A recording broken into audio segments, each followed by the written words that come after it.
Supat Valley Cave Incident. In June 1997, 33-year-old Nasiruddin and his brother Kathir fled their village in northern Pakistan. The Salakel tribe was in a violent feud and staying meant certain death. Nasir left behind his wife and 2 young children to escape the bloodshed. The brothers rode through the night heading for the remote Kohistan region. After hours of riding, they reached Supat Valley with massive glaciers. They needed shelter from strong mountain winds and growing exhaustion. Nasir spotted a dark opening in the glacier wall that looked like a cave. Kathir stayed with the horses while Nasir explored the cave entrance. Inside, the walls glowed with eerie blue light from ancient compressed ice. Nasir moved deeper, looking for a safe place to camp for the night. The floor looked solid with thick blue ice that seemed centuries old. But glacier appearances can be deadly, and the ice was just a thin shell. As Nasir stepped forward, the false floor gave way beneath his feet. He plummeted into a massive crevice that dropped deep into the glacier. After falling over 100 feet, his body slammed into a ledge and he lost consciousness. Above, Kathir heard the crash and found a hole going straight down. He called his brother's name but only heard echoes in response.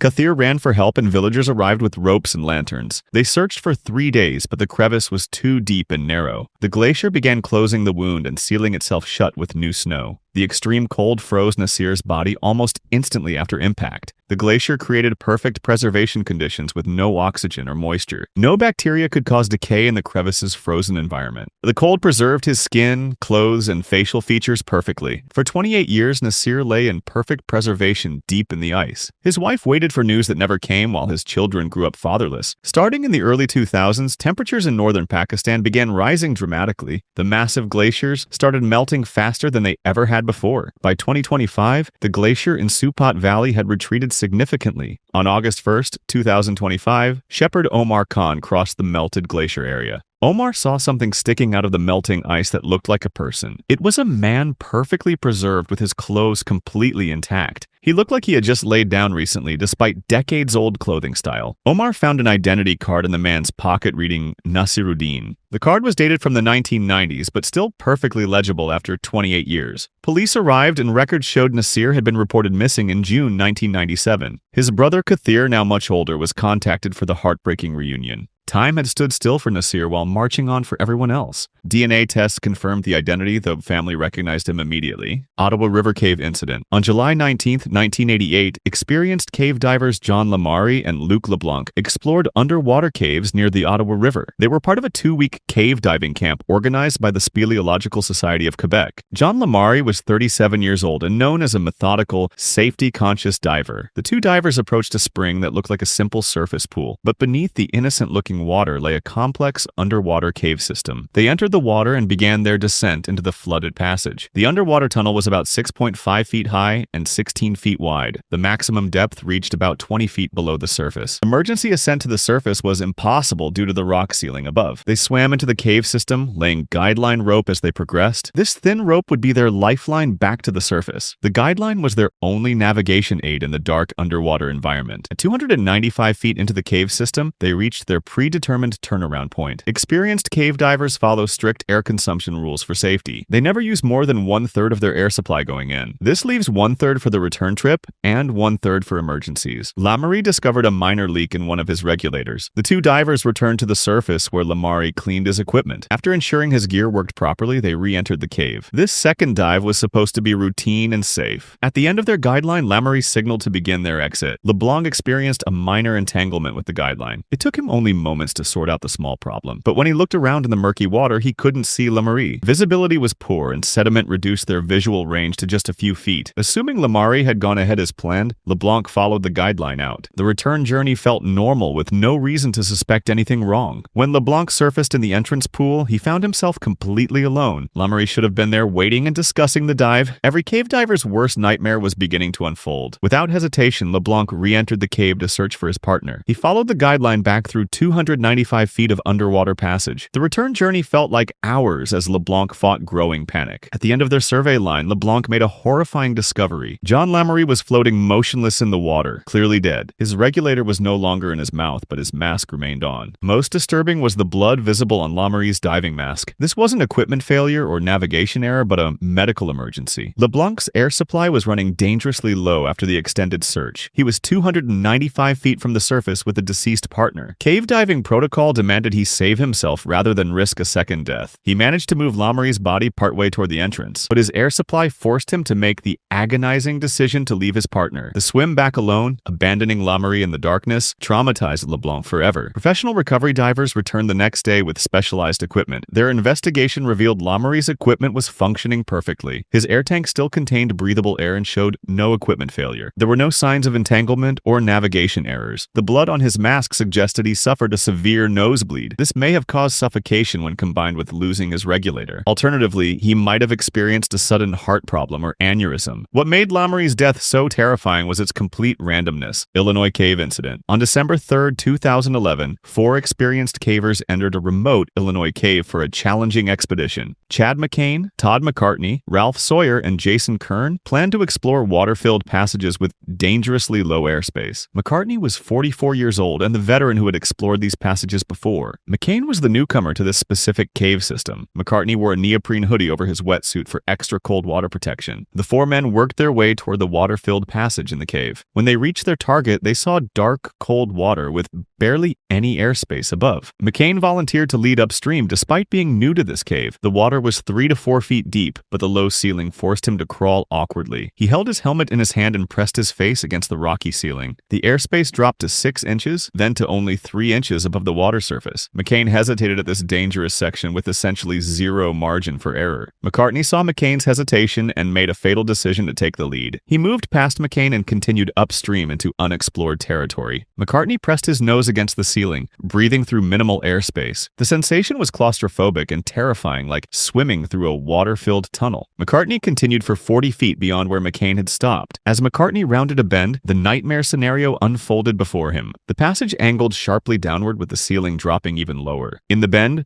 there was virtually no airspace left above the water. McCartney found himself facing a water-filled tube with no room for his head. He tried to back up, but the tight space made it nearly impossible to reverse. Panic set in as he realized he was trapped with no air pocket. The others heard sounds of distress from around the bend. McCartney began kicking and thrashing in the water desperately. McCain called out but got no response from his friend. When McCain reached him, McCartney went underwater and didn't come back up. He finally surfaced floating face down, completely motionless. McCain and Sawyer rushed forward, but the confined space made rescue difficult. McCain finally reached McCartney after about 45 seconds that felt like hours. He grabbed the unconscious man and dragged him downstream towards safety. McCain found a section with more airspace to begin emergency treatment. McCartney's eyes were glassy and showed no signs of consciousness. McCain immediately began CPR in the cramped cave conditions. Sawyer and Kern helped keep McCartney's head out of water during rescue breaths. After 2 to 3 minutes, McCartney suddenly regained consciousness. The relief was overwhelming, but they knew they weren't safe yet. They moved him to a mud bank where he could sit up and recover. The journey out was a nightmare of endurance and determination. They had to navigate a 300-foot crawl with only 6 inches of airspace. McCain created a flotation device using waterproof packs tied to his waist. McCartney could rest his head on the packs while McCain pulled him through. Hour after hour, they worked their way through the cave system obstacles. Finally, 6 hours after entering, all 4 men emerged from the cave. McCartney was taken to the hospital where he spent 4 days recovering. Doctors confirmed he had nearly drowned, and his friend's quick action saved his life. Black Cave Incident. Thomas Benning loved exploring caves. In April 1995, he went to Black Cave in Arizona by himself. He had been to this cave before, so he felt safe. He only brought a lamp and no helmet. Thomas entered the cave and took a side path he had never tried. After an hour of crawling, he got lost. He tried to find his way back, but couldn't. His lamp started to flicker and then went out completely. Thomas was trapped in total darkness deep underground. He lit matches one by one to see where he was going. When his matches ran out, he was in darkness again. He crawled around feeling the walls with his hands. Thomas left pieces of his clothes behind to mark where he had been. He hadn't eaten or drunk water for a long time and felt very weak. Thomas found a crack in the rock that looked like it might lead out. He lowered himself into the narrow crack. His hips got stuck between the rock walls and he tried to push himself up but couldn't move. Thomas was trapped and couldn't get free. He was alone and no one could hear him call for help. His wife called the police when he didn't come home. The police searched for him but couldn't find him. They found his car near Black Cave but couldn't find Thomas. The rescue team searched the cave but missed the path he took. After many days, they stopped looking for him. Thomas died alone in the cave. In December 1996, 3 cavers were exploring Black Cave. They found burned matches and pieces of clothing. They followed the trail deeper into the cave. The cavers found Thomas's body stuck in the narrow crack. He had been trapped there for almost 2 years. They called the police right away. A team went into the cave and brought Thomas's body out. His wallet proved it was really Thomas Benning. Land of the Swirling Mist Cave incident. Tom Dawson and Bob Sacco were experienced cave explorers. They went to explore a new cave called Land of the Swirling Mist Cave in Colorado. The cave had big rooms filled with piles of rocks. Tom decided to dig through a pile of rocks to find a new tunnel. He lay on his side and started pulling rocks away. Suddenly, a huge rock slab fell from the ceiling. The heavy rock slab landed on top of Tom and trapped him. The rock broke several of Tom's ribs, and his left shoulder was badly hurt and he couldn't move it. Tom was pinned to the cave floor and couldn't breathe well. Bob heard Tom crying in pain and started digging to help him. As Bob removed rocks, the slab pressed down harder on Tom. The rock slab shifted and hit Tom's head. His helmet was pinned under the heavy rock. Tom used his free hand to unbuckle his helmet strap. He pulled hard, and the helmet strap came loose. Tom quickly slid his body out from under the rock. The rock crashed down right where his body had been. Tom's ribs were broken, and his shoulder was badly hurt, but he knew he had to get out of the cave right away. Tom ran toward the cave entrance as fast as he could. Bob gave him a flashlight and followed behind. Tom felt dizzy, and his head hurt badly. Near the entrance, he had to crawl through a narrow space. Halfway through, Tom collapsed because he was so hurt. His wife, Nancy, was waiting near the cave entrance. Nancy heard Tom calling for help. She grabbed his clothes and pulled him out of the narrow space. Tom pushed with his feet to help her drag him out. Nancy pulled Tom all the way to the cave entrance. His wife ran to get their phone and call for an ambulance. They drove to meet the ambulance at the visitor center. Tom was rushed to the hospital. The doctors found he had a concussion, broken ribs, and internal bleeding. His shoulder was dislocated and he had many other injuries. Tom almost died, but he survived the terrible accident. Kong Adventure Cave Incident. Carl O'Keefe was a 49-year-old father from England. On April 22, 2023, he took his family to Kong Adventure Center for his niece's birthday. The center had fake caves made of fiberglass for people to explore. Carl went into the caves with his children to have fun. His kids crawled through the narrow tunnels easily because they were small, but Carl was too big for the tight spaces. The cave tunnels got narrower and narrower as he crawled. Carl tried to turn around in a tight section of the cave. He got stuck between the walls and couldn't move forward or backward. Carl was trapped and couldn't breathe well. His children noticed something was wrong and ran to get help. The Adventure Center workers came quickly to help. They tried to pull Carl out with ropes, but he was stuck too tight. The workers called the police, fire department, and ambulance. Mountain rescue teams came to help too. Carl had been trapped for almost 1 hour. His breathing got worse and he was getting very sick. More rescue teams came with special equipment. Workers took apart parts of the climbing wall to reach Carl better. After 4 hours and 7 minutes, they finally freed Carl from the cave. Carl was not breathing and looked very bad. They rushed him to the hospital right away. Carl was in the hospital for 10 days in very serious condition. His family stayed with him and hoped he would get better, but Carl's injuries were too serious. On May 2nd, 2023, Carl died from his injuries.